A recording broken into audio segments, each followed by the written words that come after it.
RDU introduced 3 potential candidates on 5 April 2025 for the newly formed Jurong East-Bukit Batok Group Representation Constituency, signalling its early preparations for the next general election. The individuals presented were Liana the Mirror, an entrepreneur and author, Ben Pur, a contemporary artist, and Harish Mohan Odas, a principal software engineer. They were introduced by RDU Secretary General Ravi Philemon during a walkabout at Bukit Batok Street 11. Philemon stated that the trio are expected to walk the ground ahead of the election to ensure that RDU fields candidates with the right values and capabilities. RDU's campaign for the new GRC will be guided by the slogan, "Raise the Standard." According to Philemon, the theme reflects resident concerns about municipal issues, employment opportunities, and cost of living pressures. Jurong East-Bukit Batok GRC, which will have 142,510 voters, was created following recent electoral boundary changes. It incorporates areas from the previous Jurong GRC, Bukit Batok East and Clementi, the entirety of Bukit Batok SMC, and parts of Hong Kong North SMC.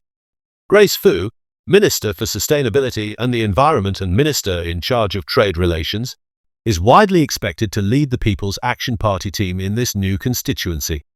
RDU, a relatively new political party formed in 2020, has announced plans to contest in 6 constituencies during the next general election. These include Jurong East-Bukit Batok GRC, as well as Jurong Central SMC, Nisun GRC, Jalan-Kayu SMC, Tanjong Pagar GRC, and Radin Mas SMC. Philemon highlighted the party's familiarity with the area, noting that RDU had contested in the former Jurong GRC during the 2020 election, securing 25.39% of the vote against the PAP team led by current President Tharman Shanmugaratnam. Liana, 38, previously represented RDU in that contest and expressed her desire to promote dignity for all Singaporeans, referencing vulnerable groups like single mothers and elderly residents. Pur, 48, who joined RDU in 2024, voiced concern about key national issues, including education, healthcare, housing and cost of living. Speaking in Mandarin, he emphasized that Singapore's strong GDP should translate into better support for its citizens. Harish, 39, a Central Executive Council member of RDU, underscored the importance of political competition. He said, "We need a capable opposition in Parliament, not just to oppose but also to propose." Philemon reiterated that RDU does not aim to be adversarial despite being in the opposition. "We may disagree on certain policies, but at the end of the day, we are all Singaporeans," he said. During the walkabout, Philemon cited examples of resident grievances, such as job insecurity among youth, seniors struggling with rising costs, and municipal concerns like rat infestations impacting local businesses. He referred to comments made by Manpower Minister Tan See Leng, who had advised students to value exposure over pay during internships. Philemon contrasted this with the economic pressures experienced by both the young and elderly. He criticized the idea of political monopoly and urged for more balanced representation in Parliament. "In an unstable world, these are voices that we cannot ignore," he said.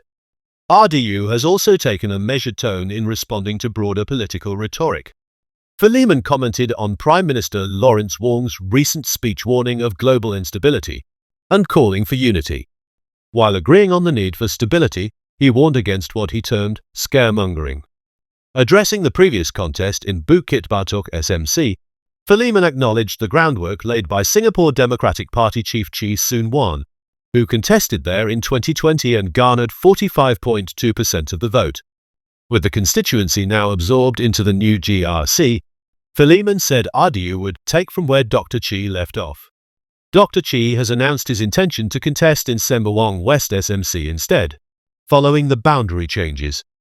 Philemon described RDU's approach as one that seeks long-term solutions.